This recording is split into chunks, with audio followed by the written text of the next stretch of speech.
Hi there, my name's Andy and I work for the Pace Trust that does assemblies, RE lessons and lunchtime clubs in Poole, Bournemouth and Christchurch. I was thinking today about names, about what we're called. And at the start of the assembly, just want to do a quick quiz. So a few questions, see if you know the answers to these. Okay, question number 1.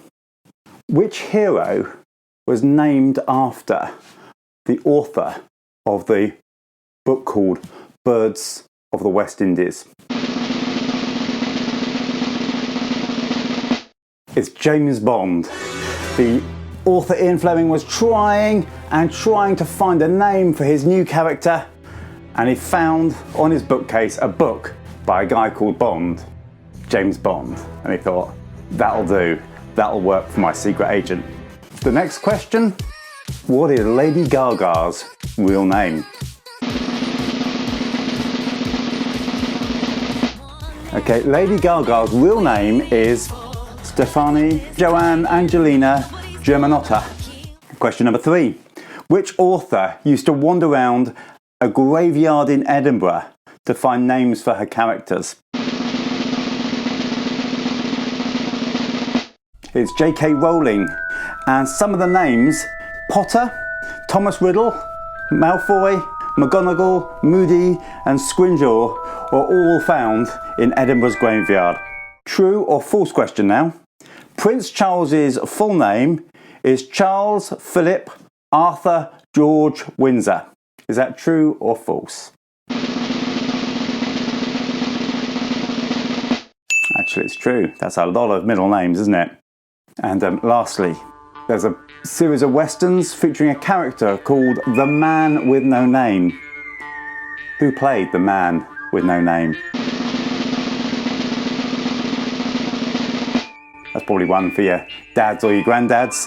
It's a guy called Clint Eastwood, the Man with No Name. Names are really important, aren't they? Often it's the first question we ask is, what's your name? Or the first thing we tell somebody about ourselves. Hi, my name is. Names and who we are really matters. I remember before my daughter Hope was born, people were trying to guess what we were going to call her. And one guy in our youth group said, if she's a boy, or if your baby is a boy, I bet you're going to call it Bible. We obviously didn't, even if she would have been a boy, call her Bible. But people have some very odd names sometimes, don't they? Here's a couple. Gwyneth Paltrow and Chris Martin called their baby Apple. Kanye West called his baby North, so his name's Northwest. In 1771, in Somerset, there was a baby born called Burp. In 1919, in Lincolnshire, there was a baby born called Banana. And recently, this year, a judge ruled that a parent wasn't allowed to call their child COVID. I used to be a vicar, and sometimes when people got married, their new names didn't work so well with their old name. The two favourite I found on the internet were Gladys Friday, which if you say it really quickly sounds like Glad It's Friday. So Gladys Friday, and the other one, a more recent one, was a girl called Paige Turner. Also, sometimes your job can sometimes affect your name. My favourite is a friend of mine works for the Salvation Army and he's got a colleague called Major Hazard. It's great, isn't it? Names sometimes can be quite funny when we get them wrong or something happens. Names can sometimes be amusing. But sometimes people call us names that aren't always so nice. Sometimes people call us names that aren't our real name, aren't our actual name that we're known by, but actually call us things that hurt us. Maybe they say, give us labels, put names on us. Sometimes they can be quite damaging. I remember when I was a lot younger, I was working for a church in York and I was feeling really fed up. I was really miserable. I was feeling really sad.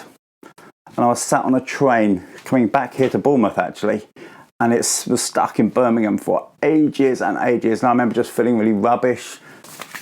You know, a bit like a screwed up bit of paper. You know, sometimes you just feel really rubbish, really not very happy. And as I read the Bible, because I was just sat there and I had my Bible in my bag, and eventually I pulled my Bible out and I just read things, and it felt like God was saying, you are precious in my sight and I love you. You're my son, you're my child. I'm for you and not against you. And these words really spoke to me.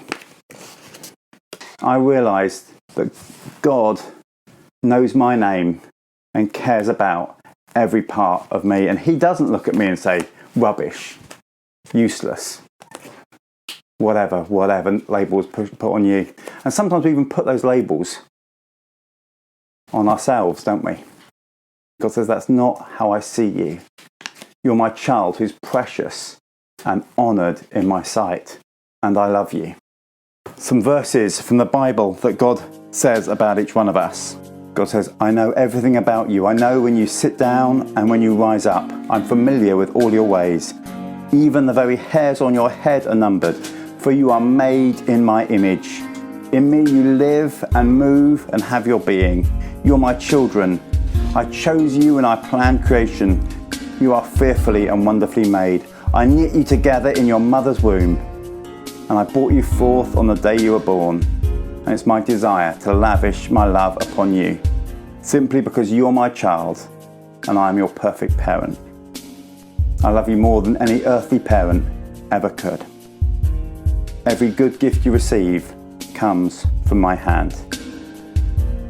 My plan for your future will always be filled with hope, because I love you with an everlasting love, and will rejoice over you with singing. You are my treasured possession, and I am your great encourager. I am your heavenly Father who comforts you in all your troubles, and I'm close to you even when you're brokenhearted. As a shepherd carries a lamb, I will carry you close to my heart, and one day I will wipe away every tear from your eyes. So that's how God sees us. He loves us, he's for us. And that made me wonder, well, what's God's name? What's God's name? The first person to give God a name actually is a woman who's been ignored all her life.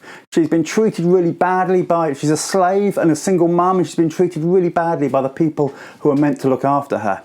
And she meets with God and she says to him, you are the God who sees me. First time she felt seen and listened to and respected was when she met with God. Elsewhere through the Bible, there's lots of other descriptions of God. God's described as our fortress, our strong tower, our shield, our deliverer, our rescuer, our redeemer. All great pictures. But Jesus says this, even though God is almighty and powerful, we can call him Dad, or as they, in the original language, the word Abba. Abba, Dad, Father. Moses met with God and he said, God, what's your name? And God said this, I am who I am. He didn't actually give his name. I am who I am. And that became a word that was so holy, God's name, that people wouldn't even say it. In fact, they used to write it as YHWH, which is the sound of human breathing. A word too precious to say. And yet, interestingly, it's a word we say with every breath. It's the first thing we say and the last thing we say. That idea that God's name is the human breathing, the response to God. Jesus' name, he has two names actually. He's called Emmanuel, which means God with us. And he's also called Jesus, or Yeshua, which means rescuer. So he's the God who is with us and the God who rescues us. He says he's the bread of life. That means he truly satisfies our deep needs. He says he's the good shepherd who looks after us and finds us when we're lost. He's the light of the world when sometimes we feel lost and confused. He says he's the resurrection of life when sometimes life feels all a bit hopeless and we're sometimes worried about dying. He says he's the gate, which means we can be welcomed to him. He says he's the way, the truth and the life, the one who knows what life is all about. So as I thought about who we are, God knows who we are, the names we actually really are called. He knows us who we really are, not the names by which other people call us. But he also invites us to discover his name, a name of somebody that satisfies, that is trustworthy, that is faithful, that is good, that loves us and is for us and wants the best for us. So we discover who we are And we also discover who God is. As we think of names, who God is says that we are special. We are precious in his sight and we matter. And despite what other people say to us, what God says ultimately is the most important, because he made us, he knows us, and he is the one who really matters. Should we just have a little prayer to finish? Dear Lord Jesus, we want to thank you that you know our name. You know all about us. You care about us and you love us. You also maybe know the names that we've been called, that you don't think of us that way. Thank you that you love us, and thank you that you invite us to know your name, a name that is above every name, a name that assures us of your hope and your goodness and your kindness and your love for us. So help us, we pray, in Jesus' name. Amen.